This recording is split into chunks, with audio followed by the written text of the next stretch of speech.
Ու ասեմ, որ կարգին հաղորդումը ինձ համար նույնիսկ այդ ժամանակ, երբ որ գեր ճանաչված էր, ինձ համար մաքսիմում չի եղել դա, ես գիտակցել եմ, որ ժամանցային հաղորդում է, այո, շատ լավ է ստացվել մեզ մոտ, ինչպես նշեցիք,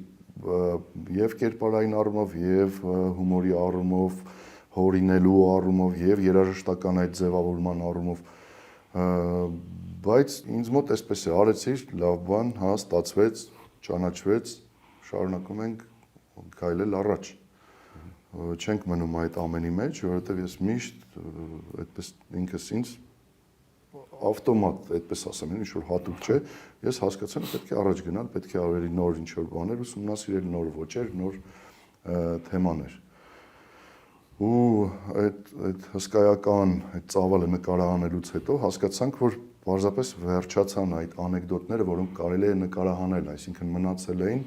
արդեն անեկդոտները այն տիպի անգիր գիտենք, որ նստում ենք ընտրելու առաջին երկու բառից հասկանում էիր, որ այս անեկդոտը կամ նկարահանել են, կամ հնարավոր չէ նկարահանել, կամ կարճ է ինքը, կամ եւ այլն եւ այլն։ Չի ստացվի դրանից։ Ու այդպես անցնում էիր առաջ։ Ու մնացել են արդեն այդ ցենզուրայից դուրս անեկդոտները, բնականաբար ճիշտ ժամանակին կանգնեցեցինք, դադարեցրեցինք այդ ամենը ու սկսեցինք արդեն սերիալը, հա, կարգին